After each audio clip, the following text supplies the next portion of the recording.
And so, in the end, the commanders sacrificed themselves to save the galaxy. No one knew their motives or thoughts in those final moments, though legends grew around this mythical agent of the Earth Directorate all the same. Marisol joined in the sacrifice. She had come to care for the members of her team. Ensuring the success of this final mission was the most efficient way to protect them.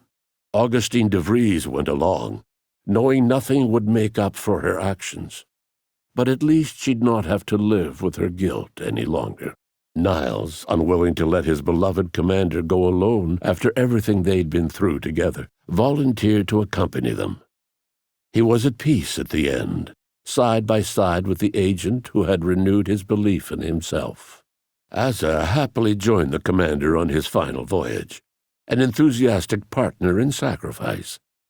And thus she finally found a peaceful, poetic death within the raging chaos at the center of her turbulent life.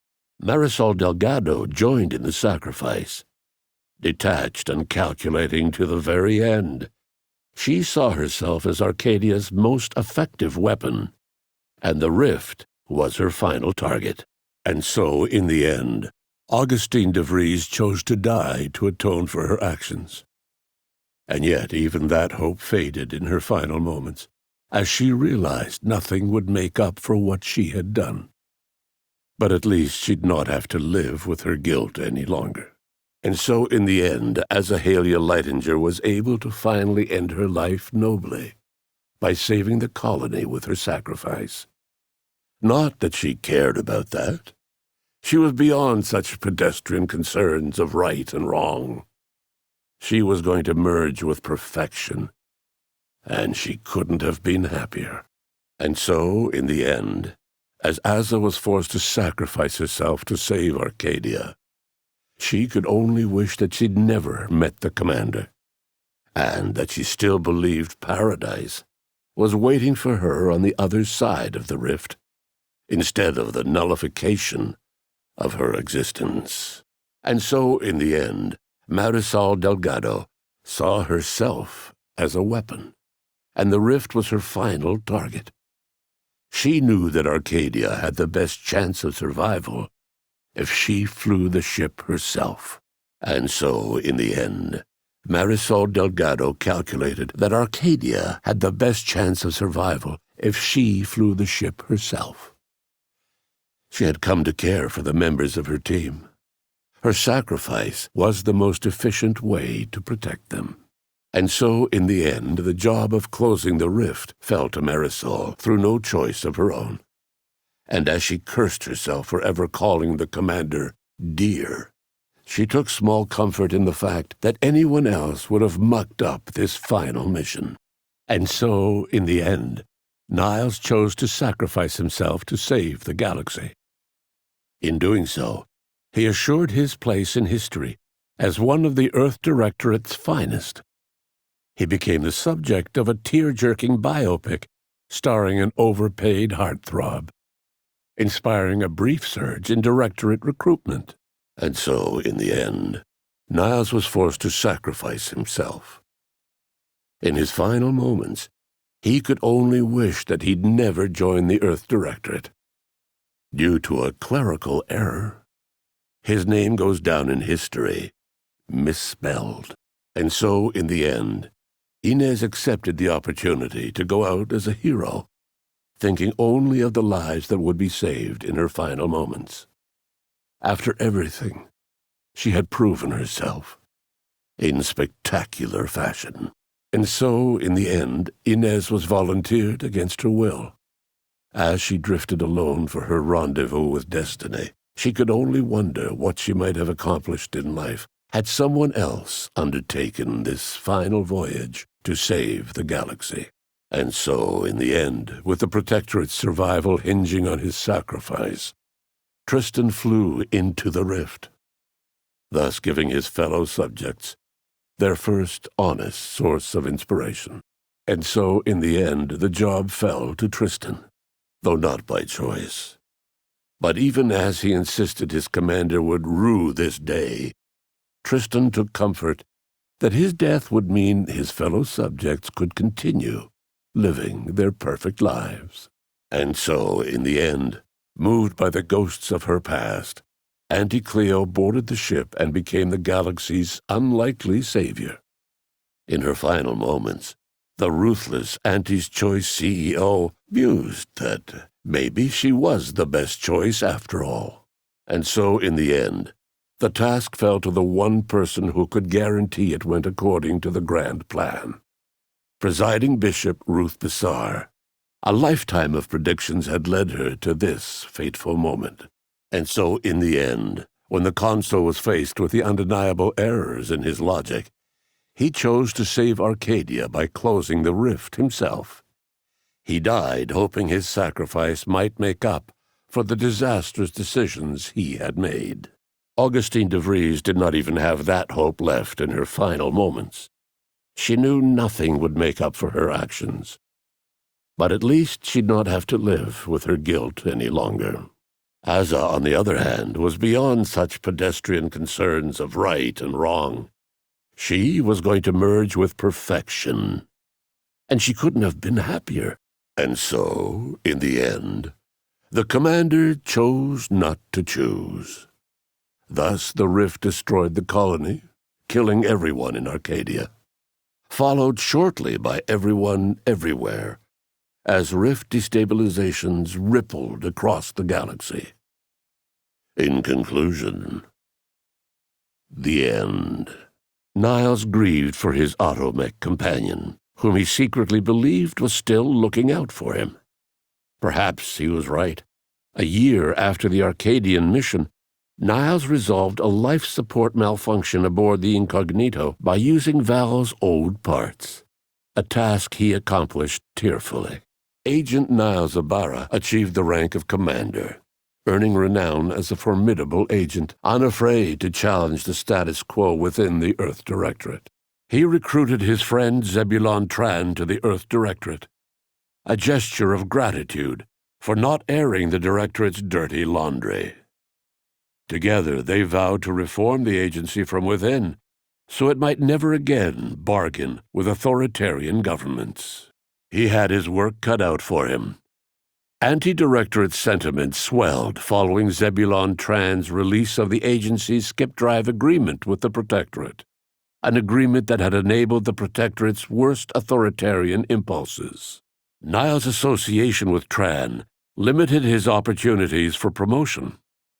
Although he never rose higher than the Chief of Special Operations, the position still allowed him to leave a meaningful impact on the agents serving under him, which suited Niles just fine. He sought out his friend and Protectorate renegade, Zebulon Tran, to recruit him to the Earth Directorate, where he could continue seeking freedom for his neighbors on a galaxy-wide scale. He invited his former commander on a visit to Triangulum. The duo enjoyed some R&R, their weapons holstered for the most part, before meeting Niles' extended family. The commander gave Niles the confidence to reconnect, until duty once again called. Ever the believer in second chances, Niles even extended a job offer to Augustine de Vries. She accepted, and rejoined the Earth Directorate in earnest to redeem herself. Ultimately, Niles rose to the position of Secretary General. His term saw the Earth Directorate at its most popular, or, in the eyes of corporations and tyrannical governments, most feared. Following his rejection of the Earth Directorate, Niles became a vigilante, feared for his ruthlessness across Arcadia. His friend Zebulon Tran joined him. Already infamous for humiliating the Earth Directorate by publicizing the secret Skip-Corps agreement with the Protectorate, Tran was able to rally others to the cause of a free Arcadia. His friend Zebulon Tran asked to join him, but Niles declined, no longer sure if he could trust the other man after the events at the matriarch's tomb. They each continued their respective fights alone, achieving far less than they would have together. His friend Zebulon Tran tagged along, continuing his pursuit to make a difference. Agent Augustine de Vries even joined him for a while, The commander backed him up on this crusade against injustice. Niles remained torn about the Earth Directorate and his place in it. His victory at the reconstituted Horizon Point turned to ash in his mouth when he learned that his friend, Zebulon was captured while attempting a heist on the tomb of the matriarch. Niles slipped away from the incognito one evening to attempt to free Zebulon from mental refreshment and make amends for the past. He was never seen or heard from again. After leaving the Earth Directorate team, Niles joined up with his old friend Zebulon. Yet their troubled history repeated itself. The duo butted heads again about the best course of action to help Arcadia. Their incompatibility led to mistakes in the field, and Zebulon was killed in action. Niles blamed himself and disappeared without a trace a short time later. After leaving the Earth Directorate team, Niles went lone canid and attempted to solve the rift crisis on his own, resulting in his inevitable death at Protectorate hands. After Val dutifully reported the commander's killing of Agent Ibarra to the Earth Directorate, they were reprimanded and temporarily relieved of command, which lasted until the next crisis, when the Earth Directorate promptly reversed action and dispatched the commander to handle the situation. Following Inez's humiliation of Auntie's Choice VP Willard Conan, the grafting program was shuttered forever. Inez ensured that all surviving grafted soldiers received full medical treatment and were compensated for their suffering. Those who died from the experiments were honored. Inez died after humiliating VP Willard Conan, but thankfully her hard work discrediting the program paid off. It was never restarted, and so her legacy lived on in those colleagues spared from gruesome grafting experimentation. Despite Inez's efforts, the grafting program was restarted by a backstabbing anti-VP toward the end of the war. Inez appealed to anyone in Auntie's Choice who would listen to shut the cruel project down. Her pleas went unheeded. Inez died after unsuccessfully attempting to discredit VP Willard Conan, whose cruel grafting program resumed once the rifts were closed, with an influx of funding and no shortage of unwitting test subjects. Despite Inez's impassioned opposition, the grafting program restarted following the war. Further protests only served to isolate Inez from the rest of Auntie's Choice. She ended up a lone voice against cruelty in a society obsessed with profit. Niles eventually reached out to her and recruited her to the Earth Directorate, thus giving her a chance to leave past failures behind. She gladly accepted. Inez died not long after, attempting to appeal to her fellow anti-employees to end the cruel grafting experiments. Despite her increased mystique as one of the heroes of Arcadia, Inez failed to convince her former colleagues to put basic human rights over profit. Inez succeeded in her campaign of fear, then set out on her next mission, returning to Tau Ceti to help her people push back against the greedy corporatists in her home system. The grafting program, meanwhile, remained forever shuttered. Inez died after issuing threats to the anti-execs attempting to restart the grafting program. But her intimidating words had their desired effect. The grafting program remained shuttered forever. Thanks to her effective performance at the Praetor blockade, Inez eventually became a VP of Auntie's Choice and head of the revamped grafting program. Through her egalitarian management style, grafting evolved into the corporation's first health benefit, available to all employees who wanted it. Despite Inez being welcomed into leadership of the new grafting program, her untimely death proved to be a setback.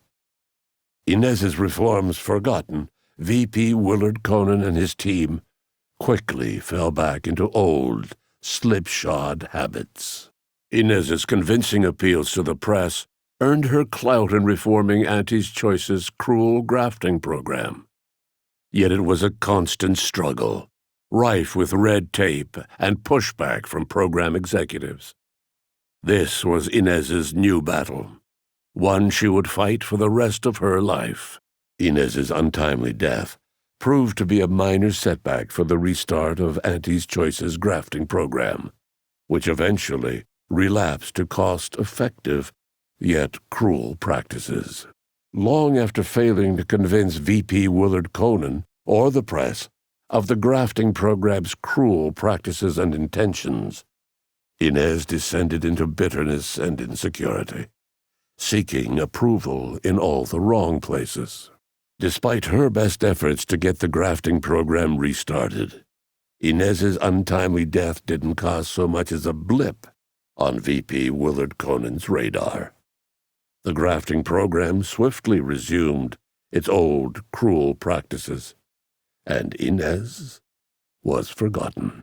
Although she never got to see her plan for the grafting program through, Inez became famous as the hero who saved Arcadia from the rift. She was the perfect poster child for recruiting more troops, with the promise of being issued a performance-enhancing graft. The commander killed Inez, and thus no one ever learned her woefully fascinating tale of corporate abuse or agonizing journey through the bodily horrors of Auntie's secret grafting program.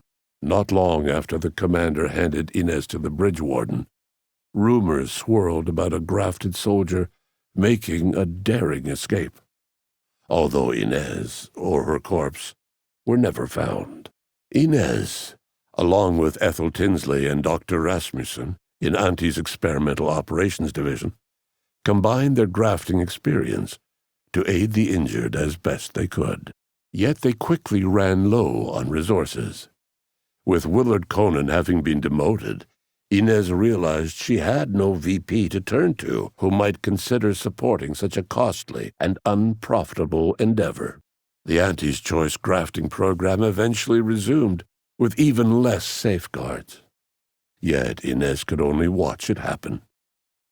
She shouldered tremendous guilt for not following through to stop the program. After taking her case to upper management, she was immediately fired without cause, then arrested for threatening a corporate officer. She eventually returned to Tau Ceti, unable to stomach the sight of anything Arcadian. After leaving the commander's crew, Inez became racked with guilt for never following up on the plea from her friend Ortiz. She tracked down the grafting lab too late. Everyone there was long dead.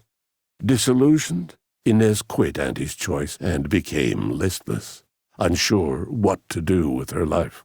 After leaving the commander's crew, Inez struggled to make her own way. Eventually, she was welcomed back into a combat unit to lend her medical expertise, but only after name-dropping the hero who closed the rift. Yet she couldn't help but wonder if life had more in store for her. Because of her commander's refusal to help with her graft, Inez's health rapidly declined beyond the limits of her own medical abilities. She died of sepsis while on active duty in the commander's crew. Inez struggled to resume gainful employment with Auntie's Choice. Fortunately, her association with the commander helped her find a spot in a combat unit as a field medic. Yet she couldn't help but wonder if life had more in store. Because of her commander's refusal to help with her graft, Inez's health rapidly declined. Even as she tried to make a name for herself on her own, she died of sepsis during her solo travels in Arcadia. Utilizing what he learned alongside the commander, Tristan attempted to reform Protectorate society from within. But with no authority figure to lead its subjects, the Protectorate was a shell of its former self. With Virgil dead, Tristan became the supreme arbiter. But the Protectorate's contradictory laws proved difficult to untangle alone. Tristan was unable to evoke consistent change, and Protectorate society languished. Fortunately, his comrade Virgil became the supreme arbiter. Working together with Tristan as a liaison between the Protectorate and the new ruling faction, the pair improved life for their fellow subjects, who enjoyed the luxuries of their culture without the oppression of the previous regime. Virgil's admission of his flagging devotion gradually whittled away at Tristan's faith in the Protectorate. Eventually, he did the unthinkable, defecting to join the Earth Directorate, within which he sought to enact true justice. Tristan continued to doggedly uphold Protectorate values. With Virgil dead, no one could oppose Tristan for the rank of Supreme Arbiter. Tristan used his new role to punish even the smallest infractions harshly. He eventually became a widely feared figure within his own society. As Supreme Arbiter, Tristan single-mindedly sought his old comrade Virgil, but never found him. Tristan's obsession hampered his ability to lead, with some in the Protectorate venturing, in hushed tones, to question his faculties. Tristan never uncovered who actually killed the Supreme Arbiter, a failing that chipped away at his ability to arbitrate. His once promising calling eventually ended with him stripped of rank, programming menial automechanicals somewhere deep within the husk of Protectorate society. Tristan's sacrifice immortalized him within the Protectorate as a beacon of justice, morality, and thoughtful neighborliness. His likeness was emblazoned on a commemorative plate to be heaped with Protectorate abundance. Tristan's dreams of rebuilding the Protectorate died with him when he was killed by the commander, along with any chance at redemption or his potential as a beacon of honor for his fellow Protectorate subjects. Ever logical and distant from others, Marisol embraced violence as her solution to eliminate random variables from the equation. Unsurprisingly, she was invited to few social functions. After thoughtful cogitation and calculation, Marisol slowly began to reject violence as the sole method for eliminating random variables. Not coincidentally, her social calendar began filling up. The loss of Marisol's longtime friend, Anaïs Bujold, was just one more regret in a life awash with it. She eventually passed away in her sleep, alone and consumed with second thoughts. Marisol quietly fumed over her unfinished business with Anaïs Bujold at Point Obviation. She eventually passed away in her sleep, alone and full of regret. After Marisol left the commander's crew, rumors swirled that she began running operations on her own. She spent her days obsessing over unfinished business, eventually passing away in her sleep, alone. The commander killed Marisol, and thus the legend of the mythical mathematical assassin, once known as the Endpoint, slowly faded away. Marisol sacrificed herself to save Arcadia, and while many found it unbelievable that a once legendary assassin would make such a selfless choice, her crewmates on the Incognito understood completely. Aza finally achieved her dream of dying in a rift. All it took was a daring and blood-soaked heist of a modulator to create a rift that she then summarily leapt into. Thus Aza remained a fanatical member of the glorious dawn, spreading the truth of the rifts to her final agonized breath. Freed from her rift obsession thanks to the intervention of her commander, Aza tapped her long-suppressed scientific aptitude and joined the Order as an archivist. Her homicidal intensity served her well during peer review. Freed from her rift obsession thanks to her commander, Aza acclimated to a world where every outsider wasn't a heretic worthy of violent death. She embraced her scientific aptitude, inventing methods to stem bleeding rather than encourage it. After Aza disbanded the Glorious Dawn, its members quietly tried to resume lives forever disrupted by the Arcadian conflict. As the cult's murderous legacy faded, average colonist life expectancy increased by 0.23%. The commander killed Aza. Thus no one in Arcadia ever learned the fascinating story of the bloodthirsty Rift cultist, whose only goal in life was for all humanity to find violent death in the hyper-energetic maw of a galaxy-consuming space anomaly. Aza achieved her dream of dying in a rift, which had the fringe benefit of saving an entire star system. Overall, win-win. Thanks to the commander's quick thinking in sparing it from the Vox station's fiery crash, Paradise Island's Fairfield remained a profitable company town for Auntie's Choice.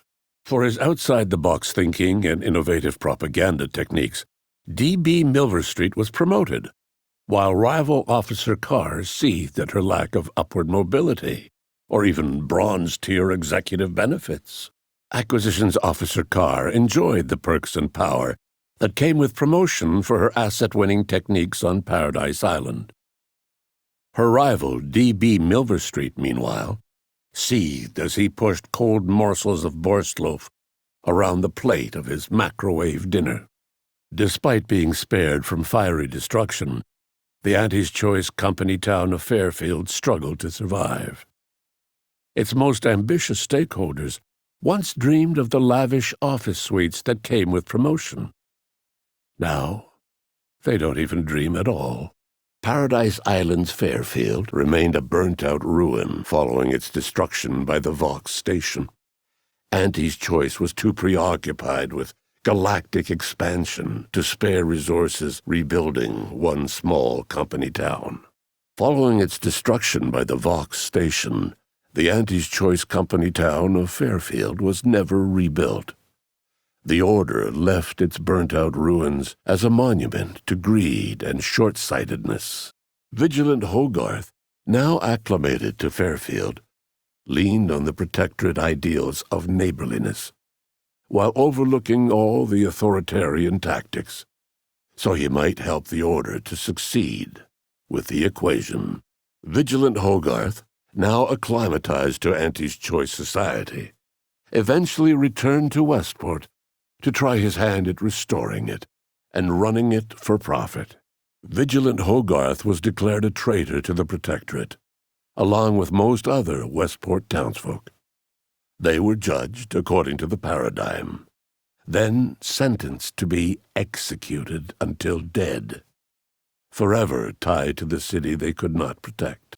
Now acclimatized to Auntie's Choice society, Vigilant Hogarth sought a profitable life in Fairfield, along with his relocated Westport neighbors. Yet he quietly mourned his hometown, a burnt-out ruin following the crash of the Vox station.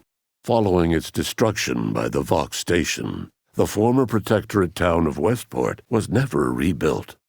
The Order left its burnt-out ruins as a monument to the horrors of war. The Order returned Alexandra Monastery and Matriarch's Mercy to their original purpose, contemplating the clockwork of the universe in pursuit of solving the equation, while thoughtfully relocating refugees to another settlement. The abbot carried on as the head of the monastery, a task he excels at in peacetime. He was assigned a new seer who lacked Wiley's ambition. They got along much better. Seer Wiley fled the Order and sought refuge in a backwater Arcadian town to contemplate his failings. As word of the ex-seer's arrival spread, people lined up for predictions. Forsaking the math that failed him, he offered obvious yet effective advice instead. Auntie's Choice assumed control over the day-to-day workings of Matriarch's Mercy, the better to monitor their new colleagues in the Order. The monastery, however, returned to normal operation, tracking the clockwork of the grand plan. The monastery's abbot became a scapegoat for recent tragic events, having not detected Wiley's dastardly schemes. His superiors demoted him, mainly to show their corporatist allies that academics could keep their people in line too. Auntie's Choice seized the opportunity to take over running Alexandra Monastery and Matriarch's Mercy, while adapting punch card production to churning out cheap wares. All Order academics were assigned to write advertising copy. The matriarch statue, meanwhile, was remodeled in Auntie's likeness. The abbot was made VP of Facilities Sanitation, a position he embraced with surprising gusto, and by all rights appears happier than ever. After joining Auntie's choice out of sheer necessity for survival, Seer Wiley was demoted to a subordinate position below the abbot, a demotion he viewed as a humiliating punishment akin to career purgatory. Archivist Victor Clemens, having survived his encounter with the commander and manipulation by DeVries, ended up working as a janitor for Auntie's choice, living a life of menial simplicity. Archivist Victor Clemens, having survived his encounter with the commander and manipulation by DeVries, ended up exiling himself into the wilderness to live a life of solitude from the Order. Cecil Corbin was executed for allowing the commander to pass at the Oris listening post, a sad end for one of the Protectorate's most loyal subjects. After helping the Earth Directorate commander at the Oris listening post, Cecil Corbin defected and sought a new life at Free Market Station. Here, free from overbearing authority figures and constant neighbor scrutiny, Corbin experienced a sensation he did not immediately identify: happiness. Cecil Corbin, fearful of any further brushes with danger or responsibility, was allowed to remain at his menial position at the Oris listening post, where he languished in blissful obscurity. Zebulon Tran's death sent ripples through the fledgling subversive movement, which quickly fell apart in his absence. The remaining members fled to Matriarch's mercy, in the hopes of riding out the war. Zebulon Tran received word of Niles' sacrifice. As a way of honoring his friend, he joined the Earth Directorate. Zebulon Tran received word of Niles' sacrifice. As a way of honoring his friend, he joined the Earth Directorate and worked to reform it from within, so it might never again bargain with authoritarian governments. Zebulon Tran eventually learned of Niles being pressured to sacrifice himself. The revelation made Zebulon even more angry and incautious, a recklessness that proved fatal during the final days of the war. Zebulon Tran was apprehended plotting against the Protectorate and sent to mental refreshment. Reluctant to name collaborators, he was subjected to the lathe at its highest setting. He emerged as the perfect Protectorate subject, with no memory of either Niles or his sister. After defending Fort Endurance against a fierce Mantisaur attack, Executive Warchek was awarded a commendation for profit-securing stalwartness, as well as promotion to regional manager.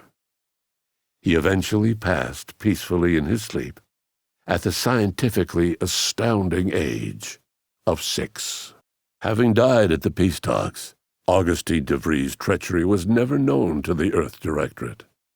She is forever remembered as the star agent who tragically went missing during her mission. Augustine DeVries was killed on the reconstituted Horizon Point Station. A fitting end, considering her actions. DeVries' treachery was never known to the Earth Directorate. She is forever remembered as the star agent who tragically went missing during her mission.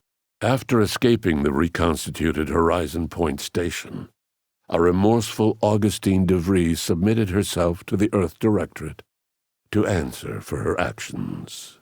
Augustine DeVries escaped the reconstituted Horizon Point Station. She left the Earth Directorate behind forever, and is said to have become an anchorite for the Order. Val continued to serve the Earth Directorate faithfully for many more years than should be possible, giving automechs like her everywhere a reputation as stable and reliable. As a result, more Valerie units were put into service, while fewer human agents were deployed into the field. Despite Niles' affection for Val, he didn't believe automechs like her should replace their human counterparts. Yet Niles was no longer part of the Earth Directorate, and he had no say in the matter. As he rose through the Earth Directorate ranks, Niles pressed for a field directive to deploy the new VAL units only when the situation posed significant risk. The policy reduced agent casualties by a significant margin. Oddly enough, in-office deaths increased by a not insignificant margin.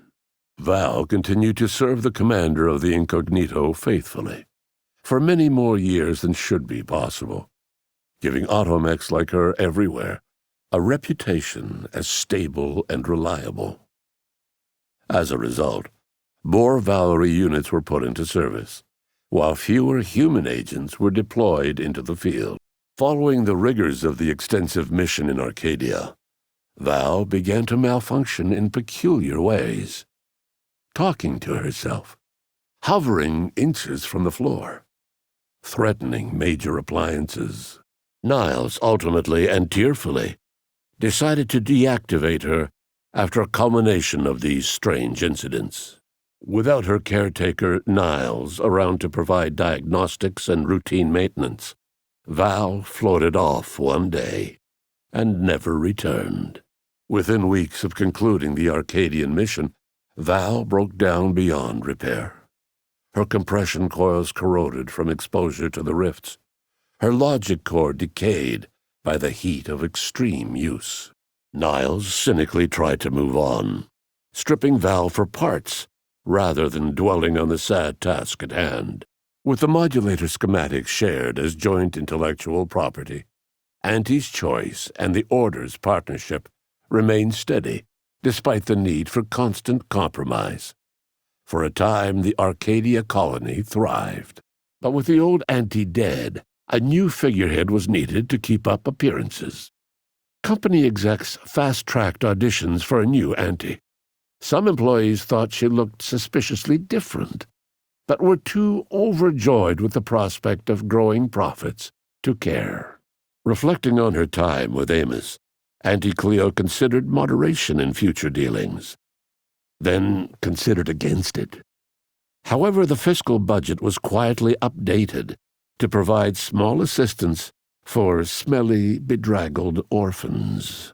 Felicity and Amos visit each other once a year on the anniversary of her becoming Auntie. She only docks half his pay for the length of their visit. Auntie made her first public appearance in years, inspiring a fashion trend in bubble helmets. In no time at all, she won more public support than Ruth, which she sought to use as leverage when the time was right. Auntie Cleo went through the motions of accommodating the Order, yet privately aspired to keep free trade, anything but free. She began a new initiative. Any corporation or government that refused her trade conditions was promptly dealt with, either via takeover or strategic use of rifts.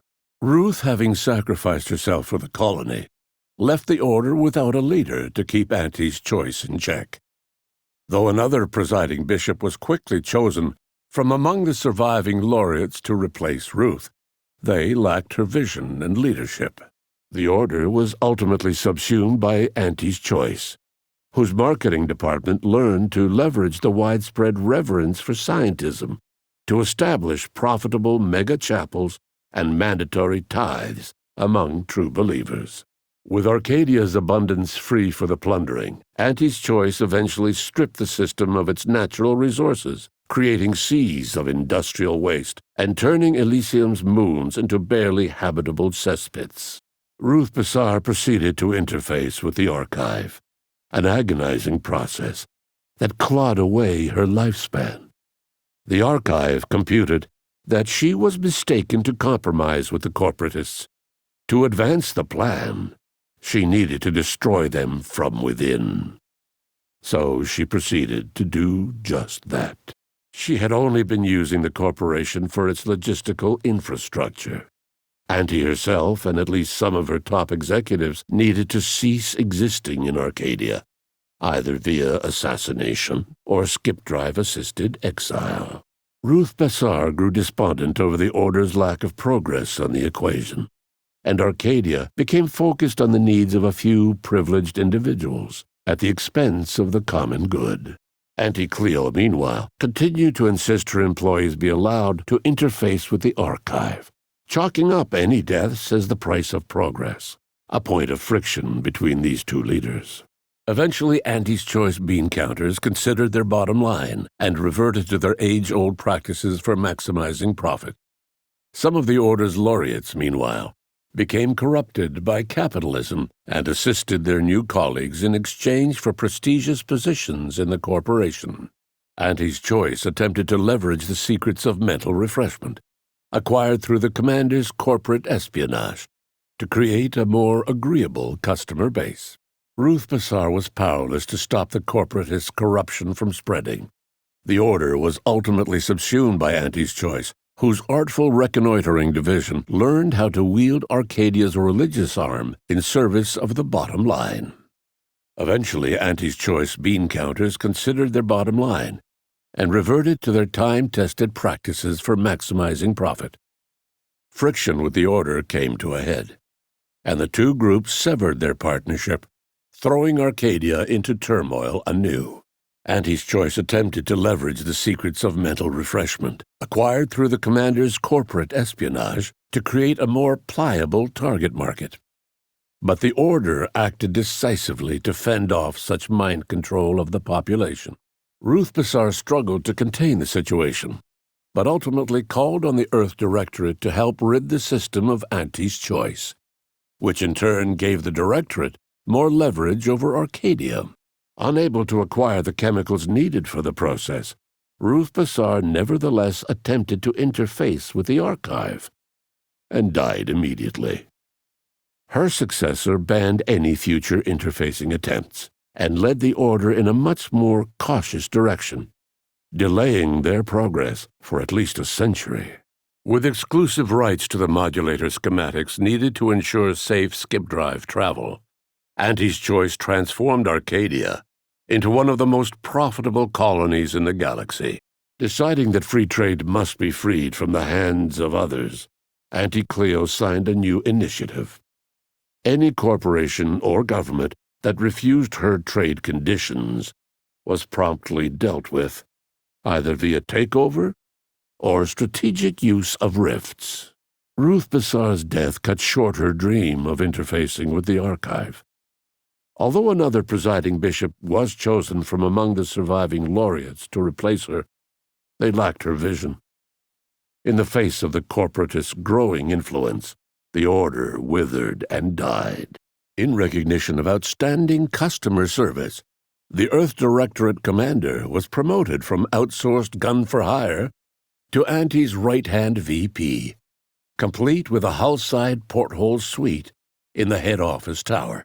In recognition of saving the galaxy with their noble sacrifice, the Earth Directorate commander was given a posthumous position as VP at large, complete with a modest office vestibule that sits forever vacant, except when needed by temporary personnel.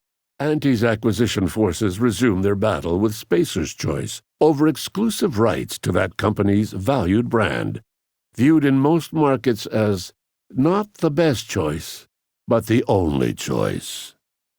With Arcadia's resources behind them, Auntie's victory was nearly certain. With full control of the archive and the modulator schematics in hand, the Order called upon all ascendants to collaborate in one purpose, that of rebuilding Arcadia. Ruth Bassar did not live long enough to achieve her dream of interfacing with the archive. Though another presiding bishop was quickly chosen from among the surviving laureates to replace her, they lacked her vision and leadership. The audio logs on forbidden philosophism preserved by the Oracle laureate at the commander's urging did not lead to a new Arcadian schism. A homegrown sect of philosophists flourished. They engaged in cordial debate with the scienticians, typically followed by post-debate cocktails. A grateful Order bestowed the commander with a posthumous academic position equivalent to a laureate, noting they were on permanent academic hiatus due to extreme heroism. The Oracle laureate's destruction of the philosophism audio logs, at the commander's urging, set a precedent for erasing knowledge deemed too dangerous. This action had a chilling effect on forward thinking that delayed progress on the equation by at least a century. With the old auntie dead, a new figurehead was needed to keep up appearances. Company execs fast-tracked auditions for a new auntie. But it was too little, too late for the corporation's influence to recover, leaving it ripe for a hostile takeover. A grateful order bestowed the commander with an honorary academic position, equivalent to a laureate, despite the commander's lack of peer-reviewed published work. The water drugging program, effective for improving focus and assisting scientific breakthroughs, held great potential assisting the Order's pursuit of solving the equation. That is, if the drugs were used in moderation. Sub Rosa agent Persephone took the mental refreshment chemicals to Free Market Station, but thanks to the commander's intervention, the Order was able to halt Sub Rosa's plans before less discerning members of that black market society began to abuse the drugs. Ruth Bassar proceeded to interface with the archive, an agonizing process that shortened her life, yet accelerated the Order's work in solving the universal equation. Decades into the future, she would be recognized as the most efficient presiding bishop in Order history.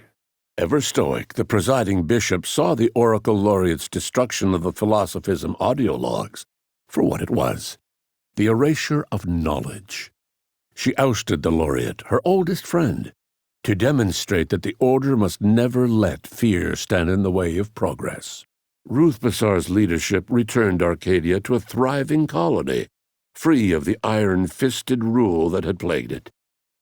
Yet no great strides occurred in her lifetime, and she ultimately became a footnote in Appendix 17 of the Order's 111-volume annotated history of the universal equation.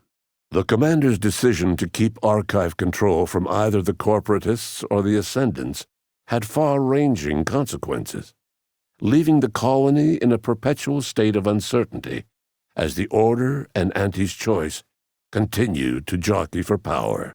Another presiding bishop was quickly chosen from among the surviving laureates to replace Ruth Bassar following her death. Yet they lacked her vision and leadership. The Order trudged on without making significant progress, frequently caught up in academic debates. With the old auntie dead, a new figurehead was needed to keep up appearances.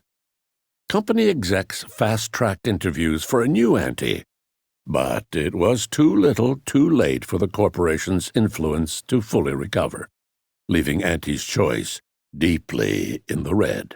Auntie Cleo was eventually exposed as nothing more than a head in a jar, undermining her credibility and resulting in a call for a new CEO. Underling infighting led to a significant dip in productivity and profit, leaving Auntie's Choice in the red. Ruth Bassar grew despondent over the Order's lack of progress on the equation. She ultimately became a footnote in Appendix 17 of the Order's 111-volume annotated history of the universal equation. Adrift without firm leadership, Protectorate subjects struggled with post-war life. A small band of hardliners collaborated to preserve their society in the face of Arcadia's new leadership. Forced to think for themselves after a lifetime of luxurious certainty, they let the teachings of the matriarch guide them, finding their way as best they could. With the population of their fellow subjects decimated by the actions of the Earth Directorate commander, the remaining Protectorate loyalists banded together to preserve their society. Forced to think for themselves for the first time in their lives, they ultimately never recovered. Forced to think for themselves after a lifetime of luxurious certainty, Protectorate hardliners banded together to preserve their society. Without the Order or the Corporatists controlling Arcadia, they had a real chance at making a comeback. Sovereign Varric was eventually discovered in mental refreshment. Auntie's Choice management propped him up as a puppet to ease Arcadians' reservations about the corporation. then secured him behind closed doors to live out his days in blissful mindlessness. When Sovereign Varric was discovered in mental refreshment, the Order attempted to help him recover without much success. He lived out the rest of his addled days at Laplace's garden, often spotted sitting by the pond and staring at the water. When Sovereign Varric was discovered in mental refreshment, the Order and Auntie's Choice bickered over what to do with him. They ultimately decided to announce his death, while letting him live the rest of his addled days behind closed doors aboard the undisputed claim, until one day Amos stumbled upon the Sovereign's private quarters and freed him, rocking the colony with a brief scandal. Sovereign Varric was eventually discovered in mental refreshment in a placid and compliant state. All parties felt it would be best to leave him in the hands of the remaining Protectorate, who had the most experience with refreshment's process and victims. Despite the recent tumultuous events in Arcadia, it was business as usual for Free Market Station. Sub Rosa continued to supply the colony in the wake of the commander's actions. With Aza's guidance, the Glorious Dawn's fanatical theology was channeled into helping humanity strive for perfection under the guise of being worthy to join with the rifts. The Dawn's faithful grew dramatically, as did the average colonist's life expectancy.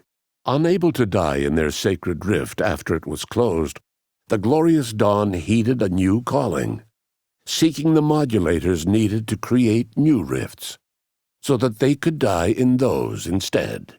With the Protectorate on its last legs post-invasion, the Earth Directorate took the opportunity to renegotiate its purchase of skip drives with the new leadership of Arcadia. The Corporatists and Order scienticians leveraged their partnership to drive a hard bargain. Auntie's Choice received less oversight, while the Order maintained ownership of their own experiments. With unfettered access to skip drives and beholden to no one, the Earth Directorate became what it was always meant to be: the ultimate authority in Arcadia. The colony served as a base to expand the agency's reach across the galaxy. Meanwhile, the Earth Directorate controlled Arcadia with little trouble for a time, successfully rebranding it as a society free of corporate or government overreach. Yet, as the years passed, the Arcadians saw fewer and fewer differences between the Earth Directorate and their previous overlords. Without the intel or assistance of its rogue Arcadian agent, the Earth Directorate struggled to become the ultimate power in the colonies, seeking unfettered access to skip drives. Yet the Order, the Protectorate, and Auntie's Choice all had other plans. Each faction had a vested interest in Arcadia, and they weren't about to let this meddling agency encroach on their territory. War eventually resumed across the system. With unfettered access to skip drives, and its reputation untarnished by its still-secret agreement with the Protectorate, the Earth Directorate became what it was always meant to be: the ultimate authority in Arcadia.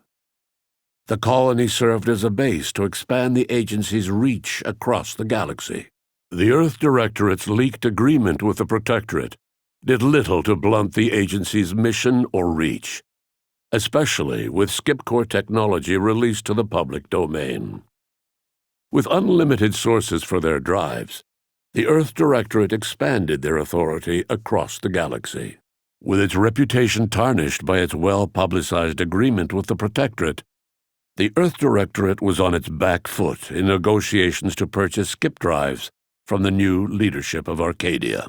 The dangerous experimental research of Marisol's contact from Point Obviation lived on, with a seer predicted 11.9% probability of yielding a universe-ending catastrophe. Meanwhile, an entrepreneurial workgroup of chemistricians unveiled a new flavor of Purple Berry Crunch.